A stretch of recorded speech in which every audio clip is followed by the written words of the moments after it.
ka-freshers, linggo na naman. For today's video, nandito na naman tayo, of course, sa bukid. Alam niyo naman, pag linggo, nasa bukid tayo. Ayan mga ka-freshers, sa mga kasamahan namin pag nandito sa bukid. Bali yang mga yan ang aming palaging nakakasama pag pumupunta kami dyan sa Barangay Kawag sa Subic area.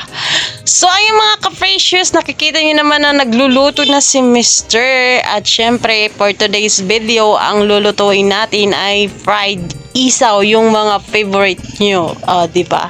So ayun mga ka-freshers, ang ating isaw, malinis yung kamay ko dyan, kaya wag kayo.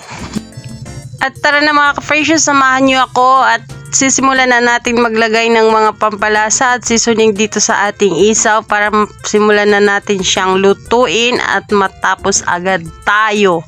Napakasimple lang nito mga ka-freshers at napakadali lang lutuin. At syempre dahil nalagyan na natin ng asin at magic sarap, yun lang naman yung hinalo ko. Syempre maglalagay din tayo ng crispy fried dahil yun yung magpapadagdag sa lasa ng ating fried isaw. So yan, ihalo-halo lang natin yan mga ka-freshers hanggang sa mahalo lahat dyan sa ating isaw. At dahil nga piprituhin natin ito mga ka-freshers, kakailanganin natin dito yung harina. Dahil i-coat natin itong mga ka-freshers sa harina para maging crispy naman ang ating isaw at masarap siyang kainin. At dahil nga fried crispy isaw itong ating lulutuin for today's video dito sa bukid. At para naman matikman ng mga tao dito sa bukid ang ganitong pagkain, syempre minsanan lang sila makakain ng ganito. Charing! So ayun mga ka-freshers, nahalo na nga natin ang harina dyan sa ating isaw at nabalot na nga itong lahat. Magdadagdag tayo ng kaunti, parang dikit na dikit talaga yung harina dahil isasaw-saw pa natin yan sa harinang tuyo katulad ng ganyan. At dahil nga mga ka-freshers wala tayong kagamitan, syempre nandyan ka naman sa bukid, kulang talaga tayo sa kagamitan.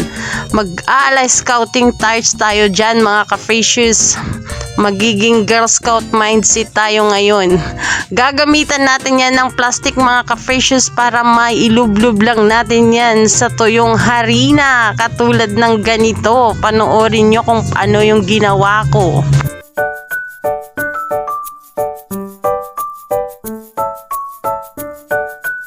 At dahil natapos na nga tayo sa pagkukot ng ating isaw mga ka-freshers, ayan, magpapainit na tayo ng kawali para malagyan na natin ng mantika at mga ilang segundo mga ka-freshers dahil nilagyan ko na yan ng mantika para mapainit na din natin at ma-deep fry na natin ang ating fried isaw.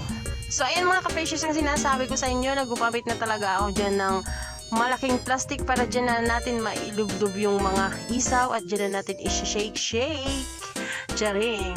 Dahil wala naman tayong ibang kagamitan dyan sa bukid, kaya Girl Scout mindset muna tayo ngayon mga ka-freshers. So, diba? Ganyan talaga.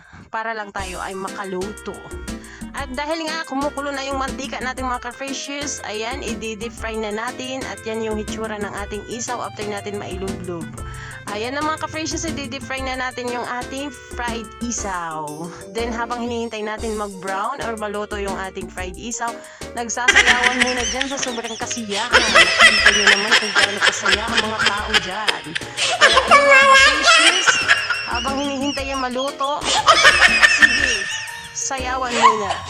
Then after a few minutes, ayun na mga ka-freshers yung ating fried isaw, malapit na maluto. Then after a few minutes ulit tayo ay may finished product na.